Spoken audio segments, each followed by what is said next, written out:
Hello, this is Siddharth Damber from Chicago Arthritis and Regenerative Medicine. Welcome to our weekly question and answer session.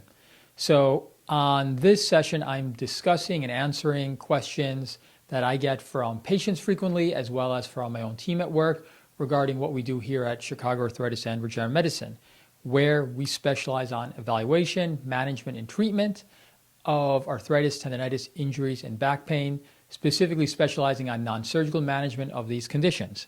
So I have three pretty good questions from patients that I've gotten this past week, and I'll go through those now. So the first is prolotherapy, how much relief to expect after one treatment, and how does this compare to some of the other regenerative medicine treatments that we utilize. So specifically Dextrose prolotherapy, relatively mild treatment, regenerative medicine treatment.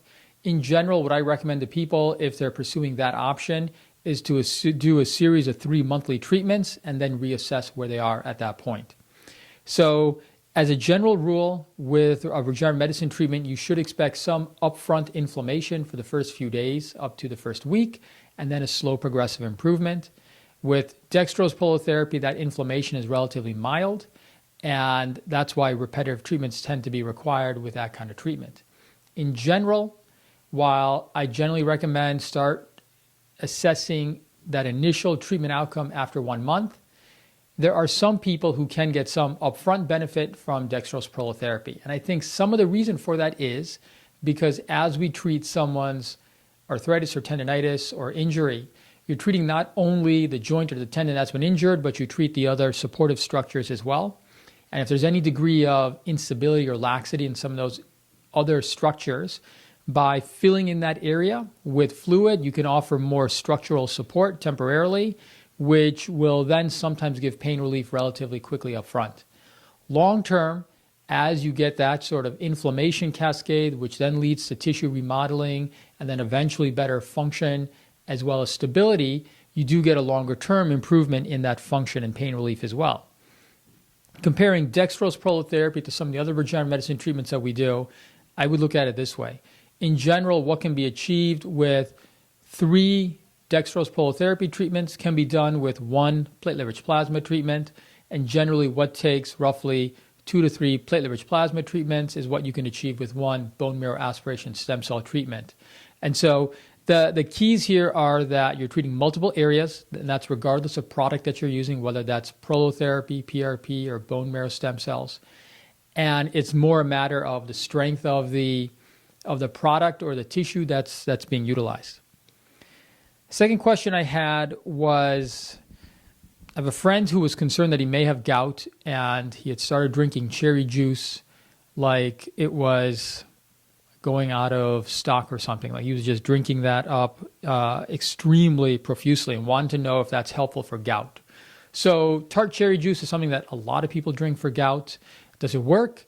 The evidence is kind of mixed. It's not really that conclusive. It's not very good evidence that it really works for gout or that it lowers uric acid level. With that said, it's cherry juice, tart cherry juice, so it's very low risk.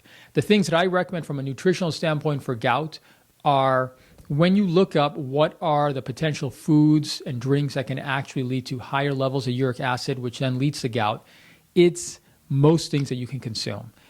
I think a more productive way to think about it, however, is if you can minimize or avoid red meat, shellfish, and alcohol, that's really the 3 big ones that will reduce your chance of increasing uric acid level as well as causing gout in most people. Now, if you have other reasons for having gout, either medications that you're taking that maybe are increasing your uric acid level, or if you have some other medical issues like chronic kidney disease, then it gets a little bit more complicated, but minimizing red meat, shellfish, as well as alcohol is the way to go from a dietary standpoint. The tart cherry juice, if you like how it tastes, I think that's fine to drink. Whether or not it makes a huge impact is, I think that's really up in the air and not proven.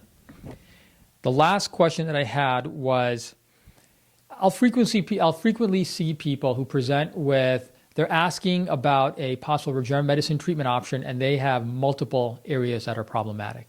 I saw somebody today who had a shoulder, 2 ankles, 2 knees, a neck. I mean, like he has a lot of things that he's complaining of. And he hadn't done a lot of upfront things yet. And so I gave him an evaluation, gave him some suggestions, and my first line options are always, well, start with some physical therapy, some over-the-counter supplements, see how you get better with that first.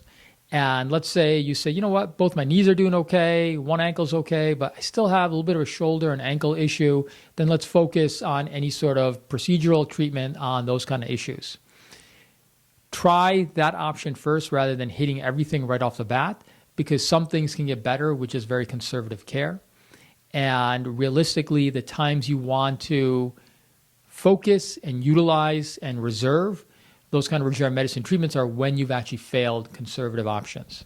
So the way that I generally jump into someone who has multiple joints that are problematic are, let's maximize everything we can conservatively and then pick and choose what needs to be treated. At that point, if there's still multiple areas that need to be treated, let's pick the areas that are most painful, functionally limiting. Let's focus on that. Maybe a couple other things as well. In terms of what product to use, again, it depends on what's the severity of the issue. From moderate to more advanced conditions, bone marrow stem cells for things that are more mild, probably more platelet-rich plasma.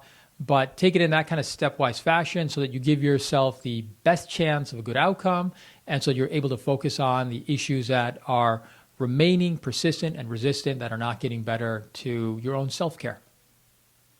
Wonderful. Well, thank you for your time. As a reminder, trying to do these educational broadcasts twice per week, Mondays and Wednesdays. And if you have any other questions, send them my way. And until next time, have a good day and live well. Bye-bye.